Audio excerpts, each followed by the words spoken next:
Greetings, North Canton schools. It's Mr. Flood, David Flood. I know some of you don't know me, don't worry.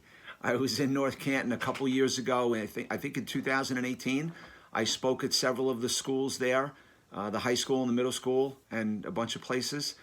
And I've stayed in touch with Mr. Pilati, and he asked me if I would send out a video to all of you during these crazy, chaotic, scary, weird, strange, I don't know what other adjectives I can use, times that we're going through being out of school to try and encourage you and give you some good thoughts. So here we go.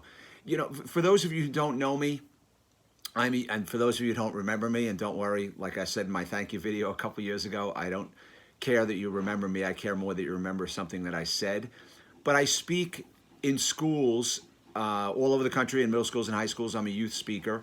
And if any of your friends or your classmates remember me, I give challenges when I come to schools, guys and girls. And, you know, the first challenge that I gave when I was there and when I speak on dignity and respect is to look on the inside of people and realize that we're all alike on the inside. And if this virus doesn't prove that 100%, I don't know what will. And when you realize that your family is just like another family, and you're just like someone else, and your town's just like another town, and your city is just like another city, that we're all alike on the inside, it gives you, it enables you to have compassion and empathy for others. To, you know, that person is just like me. That family is just like my family. And so let the message, there's lots of messages that you can get from this, but let that be one of the main messages, that now you realize, you really come to the realization that we're all alike on the inside. The second challenge that I give in schools, guys and girls, is to reach out, say thank you to, and show respect for two adults in the building, teachers. You know, when I was in North Canton, Mr. Pilati walked me around because I was there for a couple of days. I even went to a basketball game for a little while and got a chance to watch. You guys have a really cool setup in the gymnasium there. But we watched the basketball game for a little while. And as he was walking me around and the high school principal was walking me around, I'm going to say at least 3 or 4 times, Mr. Pilati, in the 2 days that I was there, said to me, "Dave, we have great kids in North Canton." And he said it to me, like I said, at least 3 or 4 times. "Dave, we have great kids." And that tells you guys and girls how the administration feels about you. So how do you feel about them? You know, teachers, guys and girls, I'm going to guess that most of them, maybe all of them, had never taught online before. And I don't know how much experience they had in that. So they are going through, maybe they're a little bit acclimated now because it's been several weeks, I don't know. But they're going through a very difficult time, because you have to understand that a teacher at home may have a spouse at home. They could have kids who are younger than you guys, who are even little kids who aren't in school, who were in daycare while they were in school, while the teachers used to go to school. So they have to take care of, feed, you know, and work with them. They may have kids who are your age or older who are online doing classes too and help them. They may have pets. You know, they have all kinds of distractions where they used to be able to compartmentalize and separate their house from school. Now all those things are blended together. So please be understanding of your teachers. And I just told you how Mr. Pilati, and obviously that filters down to the teachers and the staff that work with you all. And I know that they love you and believe that you're great kids, because all the staff that I met, you know, in Canton and for the time that I was there, were awesome. So show them how you feel about them. You know, show up, not in person, but online, on time, and, you know, text your teachers, however you're staying in touch with them, communicate them. Don't you want to be the person that when we come out of this, and we will, I don't know if it'll be at the end of this school year or the beginning of next, right? And don't you want to be the person that the teacher says, you know what, thank you, David, for showing up. Thank you, John, for showing up. Thank you, Susan, for showing up. Thank you, Justin, for showing up. Thank you, Sarah, for showing up. Don't you want to be that kid that they say thank you for you know, for helping me get through this crazy time as a teacher trying to educate you guys? And the third challenge that I give, guys and girls, is the one that's most important to me. It's no one eats alone. And obviously you can't eat with someone now. But what you can do, and what I'm imploring you to do, is to think of kids in your school who were isolated when school was in session, And think of how doubly isolated they are now. Because maybe they have a difficult time at home. Maybe they have no brothers and sisters. Maybe they don't get along with their brothers and sisters. Maybe it's just them and their mom, or them and their dad, or whoever it is, step parent, foster parent. I'm asking you to please reach out to someone. Text, Snapchat, Facebook, Instagram, Twitter. I don't care how you communicate. I don't care if you send a carrier pigeon to their house. You know, I had a teacher last week, guys and girls. She emailed me. She teaches hearing impaired students. She teaches kids who are deaf. And she said, Mr. Flood, I'm having a really difficult time keeping them interested, signing with them and, you know, communicating with them online. And I emailed her back. I wrote her a note that said, when do you think the last time is that one of your students got a handwritten letter in the mail? And she said, oh my God, David, I've never thought of that. So, and I was writing cards out to my relatives with my daughters, and it would be easy for me to just write some letters. Guys, put a pen to paper and maybe write somebody a letter. I know you, I don't know if any of you have ever have done that, you know, in this technological age that we live in.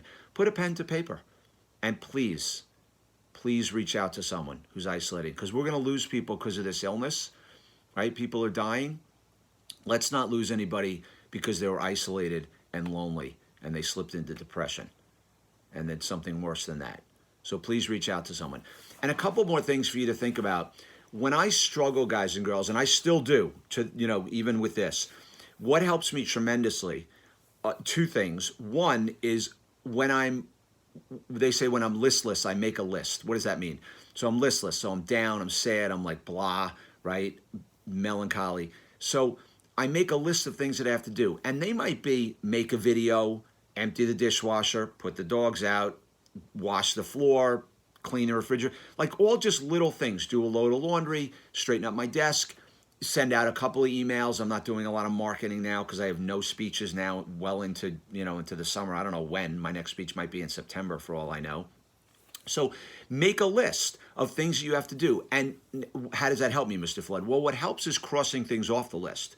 So when I make a list of 8 or 9 things or 10 things, with empty the dishwasher, put the dog out, as I cross things off the list, it helps me feel better about my day. And I might only do 5 of them. I might do 8 of them. I might get to all 9. But at least it's just that physical action of doing something and crossing it off the list, and I look at what I got done today. You know, and I'm not trying to do any great things. I'm trying to create, which leads me to my last point. And I'm going to ask you all a question, North Canton. How are you going to come out of this? How are you going to come out of this? Because you can come out of this a better person. Not better than anyone else, but a better version of yourself. And I say this to kids because a lot of you, if you remember or not, my son Justin has autism.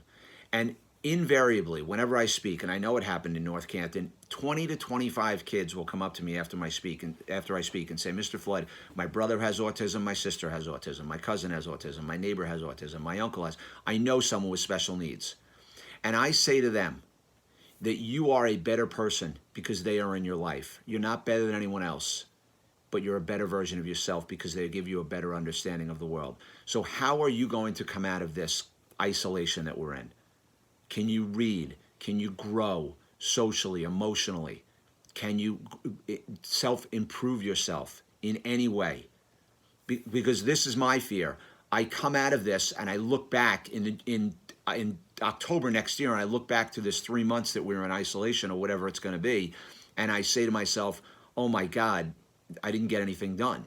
No, I'm not going to let that happen. I am going to come out of this a better person. Not better than anyone else, but better than I was yesterday. Better than I was before this happened. And lastly, to those of you who are seniors, whether you're in 8th grade, especially the high school seniors, I feel for you. And I don't know that you'll have a graduation. Maybe you will. I don't know what the situation in Ohio is when you guys are going back, if you're going back. But let me just say this, guys. I understand you're 16, 17, 18 years old. You're young. This is a big deal for you. People are really, really struggling now. And that you know, you shouldn't have to look at someone else's struggles, you know, illness, sickness, death, tragedy to make you feel better about how, and have gratitude for what you have. But I will tell you this. In your life, there'll be graduations, There'll be weddings. There'll be children maybe someday. There'll be celebrations and birthdays and trips and buying homes and new jobs and losing jobs and not having graduations, and there'll be life and there'll be death and there'll be all these different things. And I know this is a big thing. No one, not even your parents or grandparents, ever experienced anything like this. This is a big thing, but it's just one more thing in your life that you're going to go through. And here's the point. You can come out of this a greater person than you ever could have been before this happened and because this happened. Let that be the message. How are you going to come out of this? Come out of this a better person. I love you, North Canton. Assuming Mr. Pilati will have me back soon, in the near future. And as I said, he said to me, Dave, we have great kids here. That's how they feel about you. So how do you feel about the staff and the teachers and the administration in North Canton? I'll see you guys in a Starbucks, in a Dunkin' Donuts, in a Panera Bread, somewhere in Ohio, one day soon, I hope. Be well, stay healthy, stay safe, and take care of your families. Okay, North Canton, be well, guys.